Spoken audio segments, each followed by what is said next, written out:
breakfast with Rudy Giuliani at the Trump Hotel. Volker testified that he pushed back on Giuliani's accusation against Joe Biden. On July 22nd, just days before Trump would talk to Zelensky, Ambassador Volker had a telephone conference with Giuliani and Andrei Yermak, a top advisor to the Ukrainian president, so that Giuliani could be introduced to Yermak. On July 25th, the same day as the call between President Trump and Zelensky, but before it took place, Ambassador Volker sent a text message to Yermak.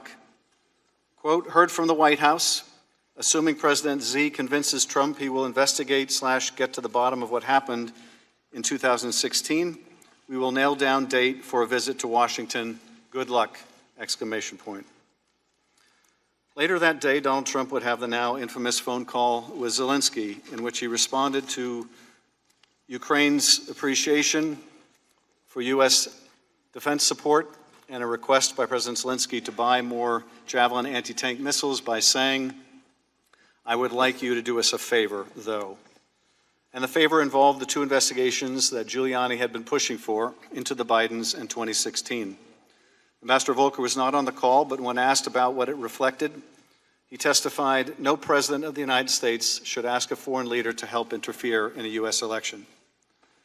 Among those listening in on the July 25th call was Tim Morrison, who had taken over as the NSC's senior director for European affairs at the NSC only days before, but had been briefed by his predecessor, Fiona Hill, about the irregular second channel that was operating in parallel to the official one. Lieutenant Colonel Vindman and Ms. Williams, from whom we heard this morning, like them, Morrison emerged from the call troubled. He was concerned enough about what he heard on the July 25th call that he went to see the NSC legal advisor soon after it had ended. Colonel Vindman's fear was that the president had broken the law, potentially, but Morrison said of his concern that his concern was that the call could be damaging if it were leaked. Soon after this discussion with lawyers at the NSC, the call record was hidden away on a secure server used to store highly classified intelligence, where it remained until late September when the call record was publicly released. Following the July 25th call, Ambassador Volker worked with Sondland and the Ukrainian president's close advisor Yermak on a statement that would satisfy Giuliani. When Yermak sent over a draft that still failed to include the specific words Burisma and 2016, Giuliani said the statement would lack credibility. Ambassador Volker then added both Burisma and 2016 to the draft statement. Both Volker and Morrison were, by late July, aware that the security assistance had been cut off at the direction of the president and acting White House Chief of Staff Mick Mulvaney. As the Ukrainians became aware of the suspension of security assistance and the negotiations over the scheduling of a White House meeting between Trump and Zelensky dragged on, the pressure increased and any pretense that there was no linkage soon dropped away. Morrison accompanied Vice President Pence to Warsaw on September 1st, where Pence and Zelensky met, and Zelensky raised the suspended security assistance.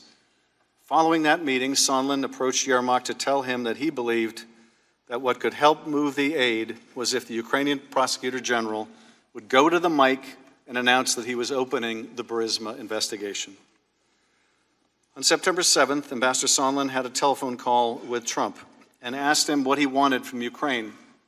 According to Morrison, who spoke with Sondland after the call, Trump insisted that there was no quid pro quo, but President Zelensky must personally announce the opening of the investigations, and he should want to do it.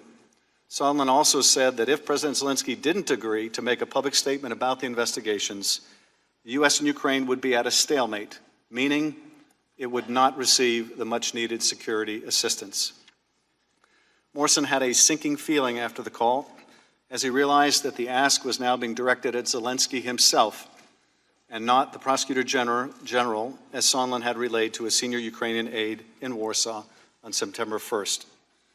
While President Trump claimed there was no quid pro quo, his insistence that Zelensky himself must publicly announce the investigations or they'd be at a stalemate made clear that at least two official acts, a White House meeting and $400 million in military aid, were conditioned on receipt of what Trump wanted, the investigations to help his campaign. The efforts to secure the investigations would continue for several more days, but appear to have abruptly ended Soon after, the 3 committees of Congress announced an investigation into the Trump-Giuliani-Ukraine scheme. Only then would the aid be released. I now recognize Ranking Member Nunes for any remarks he would like to make. Welcome back to Act 2 of today's circus, ladies and gentlemen. We are here to continue what the Democrats tell us is a serious, somber, and even prayerful process of attempting to overthrow a duly elected president. If they're successful, the end result would be to disenfranchise tens of millions of Americans who thought the president is chosen by the American people, not by 13 Democrat partisans on a committee that's supposed to be overseeing the government's intelligence agencies. And isn't it strange how we've morphed into the impeachment committee, presiding over a matter that has no intelligence component whatsoever? Impeachment, of course, is the jurisdiction of the Judiciary Committee, not the Intelligence Committee. But putting this farce in our court provides 2 main advantages for the Democrats. It made it easier for them to shroud their depositions in secrecy, and it allowed them to avoid giving too big of a role in this spectacle to another Democrat committee chairman in whom the Democrat leaders obviously have no confidence. Who can possibly view these proceedings as fair and impartial? They are being conducted by Democrats who spent 3 years saturating the airwaves with dire warnings that President Trump is a Russian agent. And these outlandish attacks continue to this very day. Just this weekend, in front of a crowd of Democratic Party activists, the chairman of this committee denounced President Trump as a profound threat to our democracy and vowed that we will send that charlatan in the White House back to the golden throne he came from. How can anyone believe that people who would utter such dramatic absurdities are conducting a fair impeachment process and are only trying to discover the truth? It's obvious the Democrats are trying to topple the president solely because they despise him, because they've promised since Election Day to impeach him, and because they're afraid he will win re-election next year.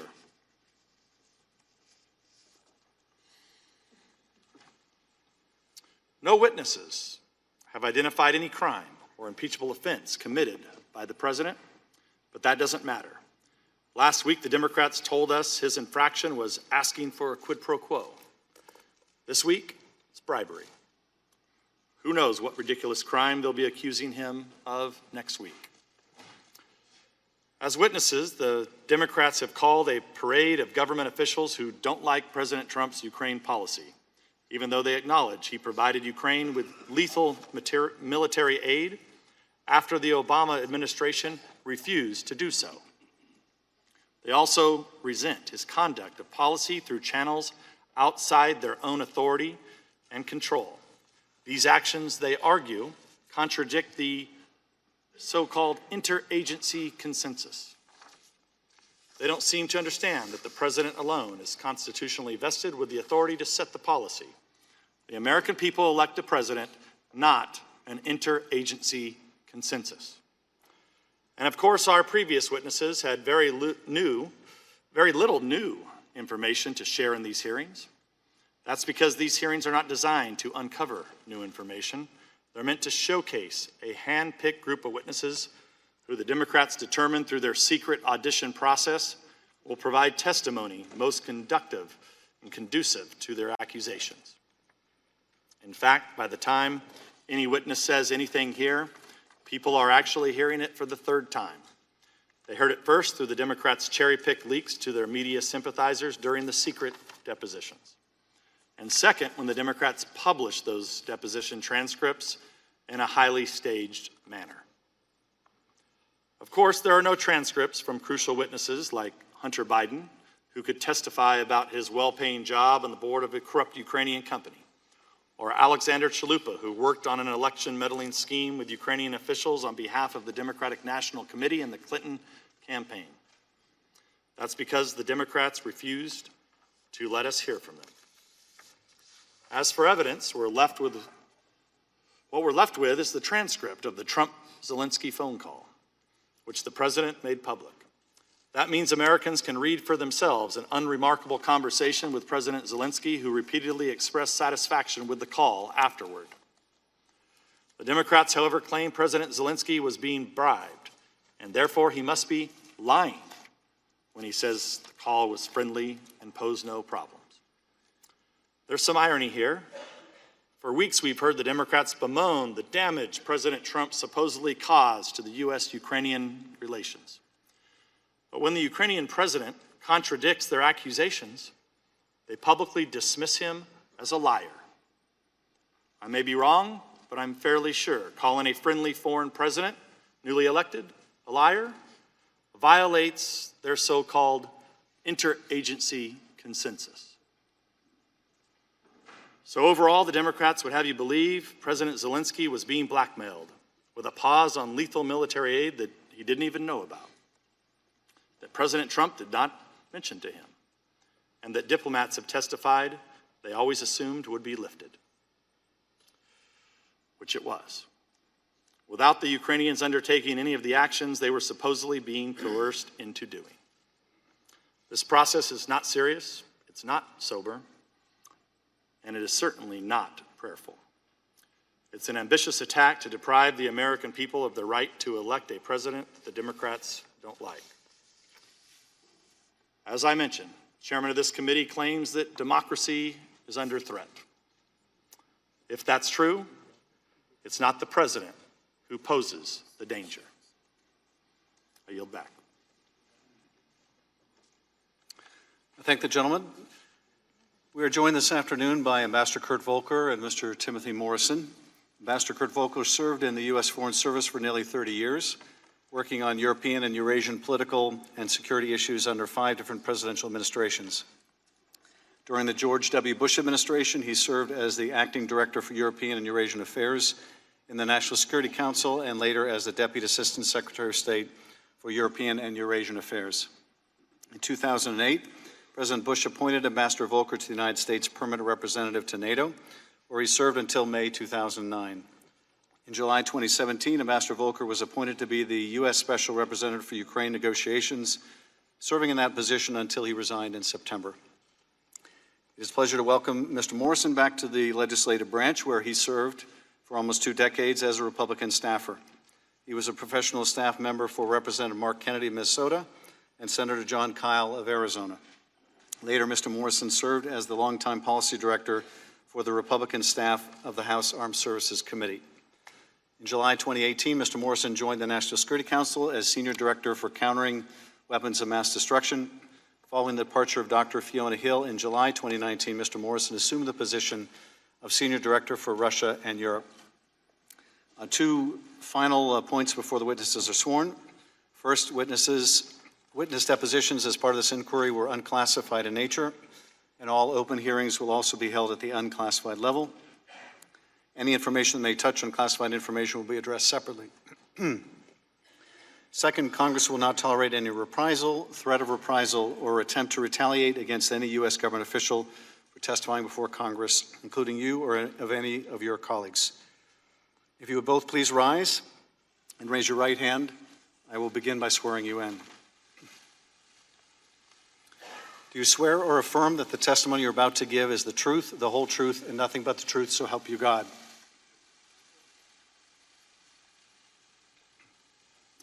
Let the record show that the witness has answered in the affirmative. Thank you, and please be seated. The microphones are sensitive, so please speak directly into them. Without objection, your written statements will also be made part of the record. With that, Mr. Morrison, you are recognized for your opening statement, and immediately thereafter, Ambassador Volker, you are recognized for your opening statement. Chairman Schiff, Ranking Member Nunez, and members of the committee, I appear before you today under subpoena to answer your questions about my time as Senior Director for European Affairs at the White House and the National Security Council, as related to Ukraine and U.S. security sector assistance to that country. I will provide you the most complete and accurate information I can, consistent with my obligations to protect classified and privileged information. Whether the conduct that is the subject of this inquiry merits impeachment is a question for the U.S. House of Representatives. I appear here today only to provide factual information based upon my knowledge and recollection of events. I will not waste time restating the details of my opening statement from my deposition on October 31, 2019, which has recently been made public. However, I will highlight the following key points. First, as I previously stated, I do not know who the whistleblower is, nor do I intend to speculate as to who the individual may be. Second, I have great respect for my former colleagues from the NSC and the rest of the interagency. I am not here today to question their character or integrity. My recollections and judgments are my own. Some of my colleagues' recollections of conversations and interactions may differ from mine, but I do not view those differences as the result of an untoward purpose. Third, I continue to believe Ukraine is on the front lines of a strategic competition between the West and Vladimir Putin's revanchist Russia. Russia is a failing power, but it is still a dangerous one. The United States aids Ukraine and her people so they can fight Russia over there, and we don't have to fight Russia here. Support for Ukraine's territorial integrity and sovereignty has been a bipartisan objective since Russia's military invasion in 2014. It must continue to be. As I stated during my deposition, I feared at the time of the call on July 25th how its disclosure would play in Washington's political climate. My fears have been realized. I understand the gravity of these proceedings, but I beg you not to lose sight of the military conflict underway in eastern Ukraine today, the ongoing illegal occupation of Crimea, and the importance of reform of Ukraine's politics and economy. Every day that the focus of discussion involving Ukraine is centered on these proceedings instead of those matters is a day when we are not focused on the interests Ukraine, the United States, and Western-style liberalism share. Finally, I concluded my active service at the National Security Council the day after I last appeared before you. I left the NSC completely of my own volition. I felt no pressure to resign, nor have I feared any retaliation for my testimony. I made this career choice sometime before I decided to testify on October 31st. I'm prepared to answer your questions to the best of my ability and recollection. Thank you. Ambassador Volker. Thank you very much, Mr. Chairman, Ranking Member. Thank you very much for the opportunity to provide this testimony today. As you know, I was the first person to come forward to testify as part of this inquiry. I did so voluntarily, and likewise voluntarily provided relevant documentation in my possession in order to be as cooperative, clear, and complete as possible. I am here today voluntarily, and I remain committed to cooperating fully and truthfully with this committee. All I can do is provide the facts as I understood them at the time. I did this on October 3rd in private, and I will do so again today. Like many others who have testified in this inquiry, I'm a career foreign policy professional. I began my career as an intelligence analyst for Northern Europe for the Central Intelligence Agency in 1986, before joining the State Department in 1988. I served in diplomatic postings primarily focused on European political and security issues for over 20 years under Presidents Ronald Reagan, George H.W. Bush, Bill Clinton, George W. Bush, and Barack Obama. My last three positions before leaving the Senior Foreign Service in 2009 were as Director for NATO and West European Affairs at the National Security Council, Principal Deputy Assistant Secretary of State for European Affairs at the State Department, and finally, as U.S. Ambassador to NATO. In the spring of 2017, then Secretary of State Tillerson asked if I would come back to government service as U.S. Special Representative for Ukraine negotiations.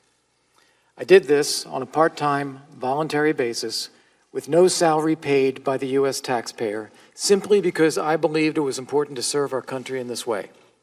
I believed I could steer U.S. policy in the right direction. For over 2 years, as U.S. Special Representative for Ukraine negotiations, my singular focus was advancing the foreign policy and national security interests of the United States. In particular, that meant pushing back on Russian aggression and supporting the development of a strong, resilient, democratic, and prosperous Ukraine, one that overcomes a legacy of corruption and becomes integrated into a wider transatlantic community. This is critically important for U.S. national security. If we can stop and reverse Russian aggression in Ukraine, we can prevent it elsewhere.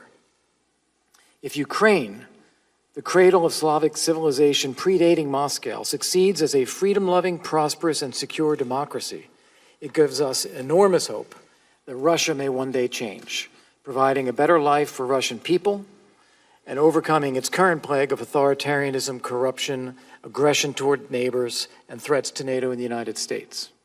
The stakes for the United States in a successful Ukraine could not be higher. At no time was I aware of or knowingly took part in an effort to urge Ukraine to investigate former Vice President Biden. As you know from the extensive real-time documentation I have provided, Vice President Biden was not a topic of our discussions. I was not on the July 25th phone call between President Trump and President Zelensky. I was not made aware of any reference to Vice President Biden or his son by President Trump until the transcript of that call was released on September 25th, 2019. From July 7, 2017 until September 27th, 2019, I was the lead U.S. diplomat dealing with Russia's war on Ukraine. My role was not some irregular channel, but the official channel.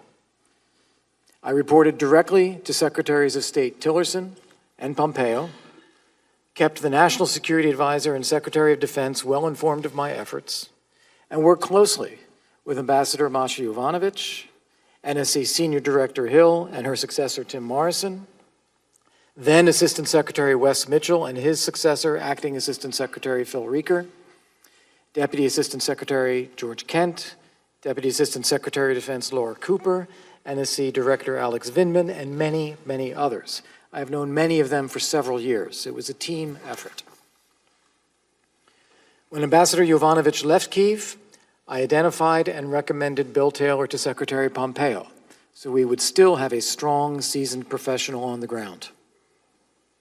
For 2 years before the events at the heart of this investigation took place, I was the most senior U.S. diplomat visiting the conflict zone, meeting with victims of Russia's aggression, urging increased U.S. security assistance, including lethal defensive weapons, working with Ukrainian President Poroshenko and then his successor, President Zelensky, and their teams, working with France and Germany in the so-called Normandy process, pressing for support from NATO, the EU, and OSCE, supporting the OSCE's Special Monitoring Mission, and engaging in negotiations and other contacts with Russian officials.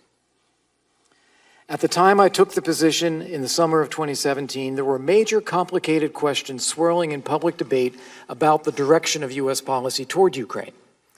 Would the administration lift sanctions against Russia?